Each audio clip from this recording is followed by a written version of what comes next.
കേരളത്തിന് മാതൃകയാവുന്ന നിലയിലാണ് മറ്റ് സഹകരണ സ്ഥാപനങ്ങൾക്കും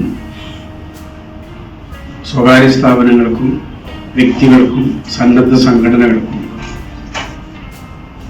തങ്ങളുടെ കർത്തവ്യം എന്താണെന്ന് അവരെ ഓർമ്മപ്പെടുത്തുന്നതിനും അത് അവർക്കൊരു മാതൃകയാക്കുന്നതിനും സഹായകരമായ രീതിയിലാണ് റൂറൽ ബാങ്ക് ഈ ദുരന്തം നടന്നതിന് മണിക്കൂറുകൾക്കുള്ളിൽ തന്നെ ഇത്തരമൊരു ശ്രദ്ധേയമായിട്ടുള്ള തീരുമാനം കൈക്കൊണ്ടത്. തീർച്ചയായിട്ടും ഇത് ആരും കേരളത്തിൽ ഒറ്റക്കല്ല.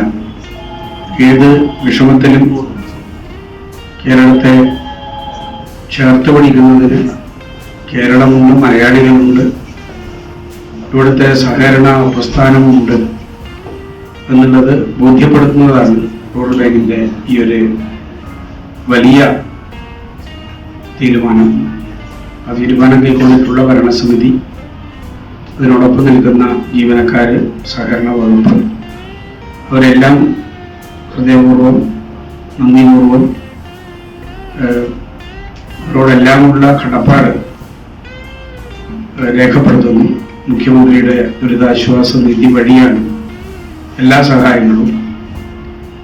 അവിടെ സഞ്ചാര കൗതുകത്തോടുകൂടി ആരും പോകേണ്ടതില്ല എന്നും സാധനങ്ങളുമായി അവിടേക്ക് ചെല്ലുന്നതിൽ പോലും കടുത്ത നിയന്ത്രണങ്ങൾ ഏർപ്പെടുത്തിയിട്ടുണ്ട്. കാരണം ഏതെങ്കിലും നിലക്ക് പ്രയാസകരമായ ഒരു അന്തരീക്ഷം അവിടെ ഉണ്ടാവരുതെന്നുള്ളത് കൊണ്ട് തന്നെയാണ്. ഈ കാര്യങ്ങളൊക്കെ മൊബൈലിൽ പകർത്തുകയൊക്കെയുള്ള നമ്മുടെ ഒരു ശീലമാണ്, രീതിയാണ്. അതുപോലും കർശനമായിട്ട് നിയന്ത്രിച്ചുകൊണ്ടാണ് ജീവൻ രക്ഷിക്കുക എന്നുള്ള വലിയ ഉത്തരവാദിത്വം എല്ലാ സംവിധാനങ്ങളെയും സമീപിച്ചുകൊണ്ട് ഗവൺമെന്റ് നടത്തിക്കൊണ്ടിരിക്കുന്നത്. ആ ശ്രമങ്ങൾക്ക് നമ്മുടെ എല്ലാം ഇനിയുമുള്ള പിന്തുണയും സഹായവും ആവശ്യമായിട്ട് വരുന്ന ഘട്ടങ്ങളിലെല്ലാം ഉണ്ടാവണം എന്ന് സൂചിപ്പിച്ചുകൊണ്ട് ഈ ഒരു തീരുമാനമെടുത്തിട്ടുള്ള റൂറൽ ബാങ്കിന് ഹൃദയപൂർവ്വം നന്ദി അറിയിച്ചുകൊണ്ട് നിർത്തുകയാണ്.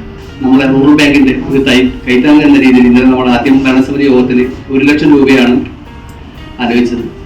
അപ്പോൾ അതിന്റെ ഒരു കാഠിന്യം മനസ്സിലാക്കി നമ്മുടെ മുഖ്യമന്ത്രിയുടെ ദുരിതാശ്വാസ നിധിയിലേക്ക് ഒരു 10 ലക്ഷം രൂപയെങ്കിലും നൽകണമെന്ന രീതിയിൽ ഇന്ന് അടിയന്തരമായിട്ട് ഭരണസമിതി യോഗം ആലോചിച്ചിട്ടാണ് തീരുമാനമെടുത്തത്.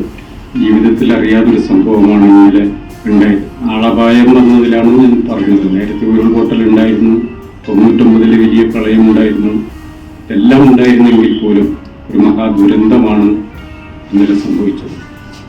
വലിയ ജനങ്ങളാണ് മരണപ്പെട്ടത് എന്നുള്ളതാണ് നമ്മൾ മനസ്സിലാക്കിക്കൊണ്ടിരിക്കുന്നത്. പൂർണ്ണമായിട്ടും അന്തിമ ഫലം എത്ര എന്നുള്ളത് ഇതുവരെയും പറയാൻ വേണ്ടി